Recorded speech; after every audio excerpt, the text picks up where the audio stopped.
I want to say up front for the record that I have zero belief in the paranormal, and I believe all of what I'm about to tell you is simply a product of the amazing human brain. That said, I realize others will think differently and appreciate this story. And it doesn't mean this whole thing hasn't ever creeped me out. It did, and still does. Anyways, as I said, I work overnight at a funeral home. Basically, I babysit the place all by myself. If someone croaks in the night, I'm there to answer the phones and dispatch someone for the body. I clean up a little and get a few things ready for the funerals the next day. Not the most glamorous job, but the market really sucks right now. And even with my few duties, I end up with hours to kill every night. I'm not technically supposed to sleep on the job. That said, sometimes I do. I'll nod off at the desk, or sometimes I'll go lay down on one of the couches and take a power nap. I'm alone all night, other than a handful of bodies in different rooms, and it's really boring. I think most people would do the same. The weird thing is, I get sleep paralysis pretty frequently when I fall asleep at work. Although there have been very few times when someone has shown up at the funeral home in the middle of the night unannounced, I'm always fearful one of the directors will show up unexpectedly and catch me sleeping. I believe this fear causes me to sleep lightly and have sleep paralysis because I rarely have it at home. Now, for those of you who have never had sleep paralysis, it's basically like this. Your eyes are open and you're seeing your surroundings, but you're not actually awake. Sometimes you can still see or hear dream things. Like maybe you can see something that isn't there or whatever. And you can't move. It feels as though you're being held down and you can't wake up. It feels as if you're straining against something when you try. For myself, I can usually snap myself out of it and wake up if I strain and thrash against it hard enough. And then I come awake suddenly and I'm able to move. Google it if you want more information about it. It's pretty interesting. Now on to the weirdness that began to happen when I would slip into sleep paralysis during a nap. The first was the music. Sometimes when I would find myself lying there with my eyes open in sleep paralysis, I would begin to hear music, loudly and vividly. It was always Christian gospel music, but modern stuff you'd hear on the radio. It always sounded like it was coming from inside my skull too, particularly my mouth area. These sound stupid, but at one point, I even began to wonder if I was picking up some AM Christian station in my fillings and was only sensitive enough to hear it while I slept. Or maybe when my mouth was hanging open and dried out. I even went so far as to remember one of the lyrics from one of the songs and Google it when I woke up, although it didn't appear to be a real song. Then, the weirder things started happening. Sometimes when I'd fall into this sleep paralysis, I would think I heard someone walking toward me from one of the hallways. Fearing that an employee had shown up unexpectedly, I would always frantically strain against the sleep paralysis and wake up, at which point the sound of footsteps was gone. After that, I always felt foolish for getting tricked by dream sounds. This went on for months and months, the music and the footsteps.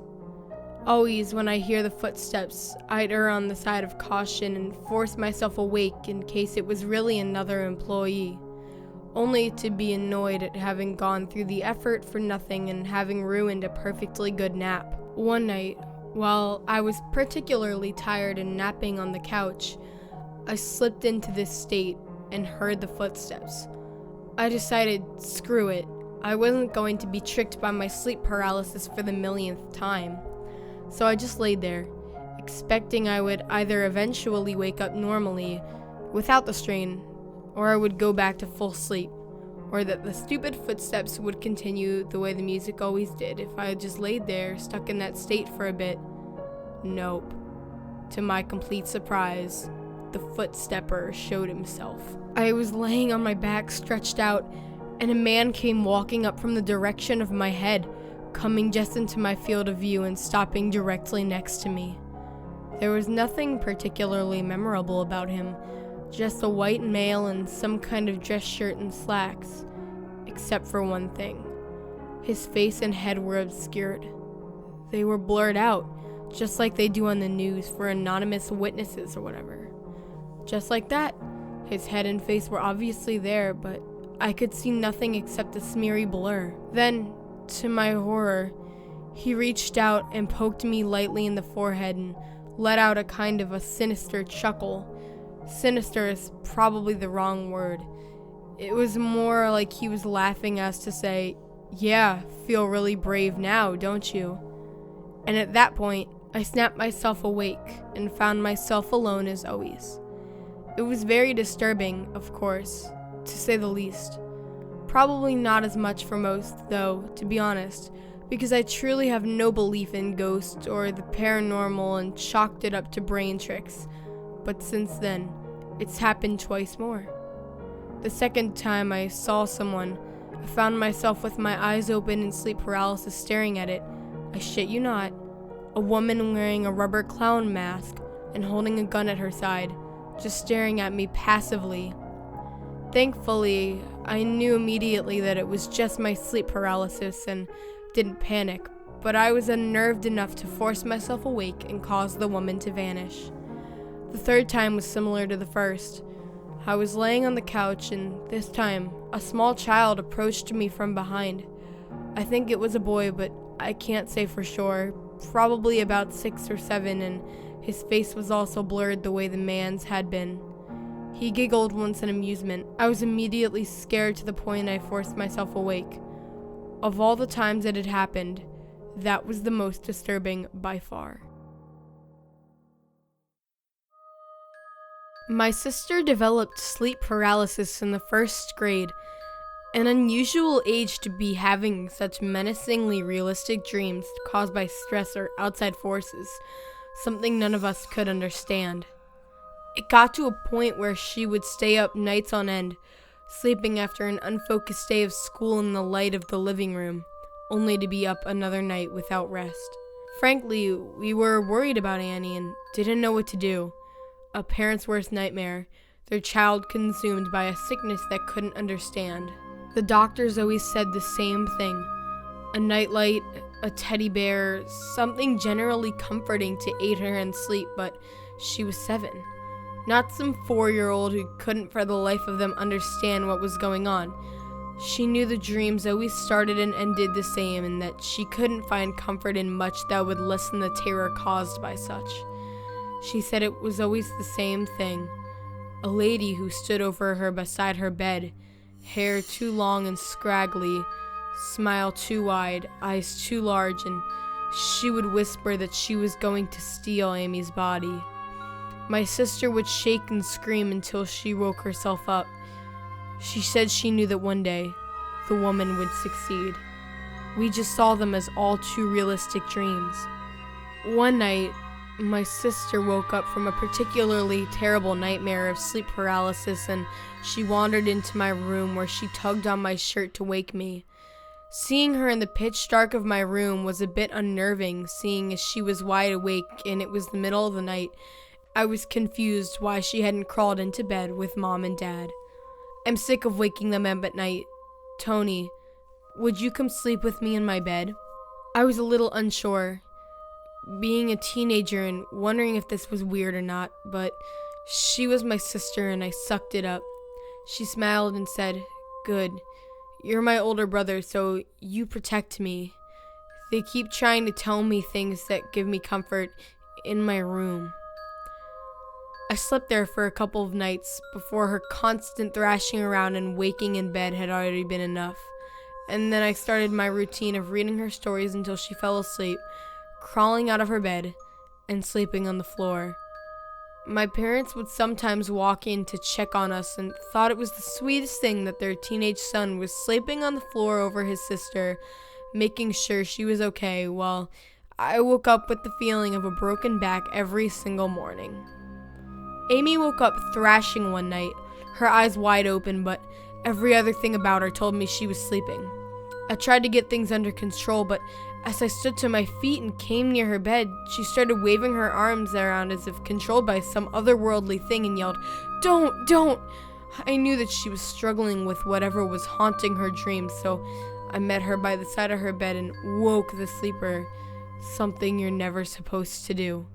She woke up in an instant with tears streaming down her face, and she fucking pushed me. I mean, with adrenaline-induced, inhuman strength for the little girl that was my sister. She was a menace. Then she snapped out of it, and I stared at her from my fallen position on the floor. I don't know what happened, she cried. I'm sorry. Don't leave me here in my room. Please don't be mad. And well, I was there the next night, clear as day. I resumed to my spot on the floor after she was peacefully snoring in her bed. This time it was only after 20 minutes of her sleeping that she woke up restlessly, for lack of a better term, woke, and started in the screaming. My sister was absolutely terrified. Her blanket flew off the bed and covered me on the floor, and I crawled out from under, struggling to regain balance as I stood. Standing at the end of the bed, my sister stared at me with wide eyes, screaming, Come! So I listened to her and came, and when I did, she knocked me to the floor and woke up, and the entire fiasco had repeated itself just as the night prior. By this point, I was kind of scared by these night terrors. Something as simple as sleep paralysis giving my sister the strength like something was inside of her, controlling her. Giving her the strength to harm her brother, the person she thought could save her from this. The third night in a row, the blanket hit and I tried a new approach. Her eyes burst open and she was screaming, attempting to swat at something imaginary in front of her. I crawled out from under, sneaking a peek at the bed, her eyes pointed to the left of her bed where they always were, searching for me or something. I steadily walked to the other side, but before I even got there, her head snapped in my direction and she screamed, Closer! I walked closer, and as we met eyes, I was about to wake her from her slumber. Her sweaty grip held onto my shirt and I trembled in front of her.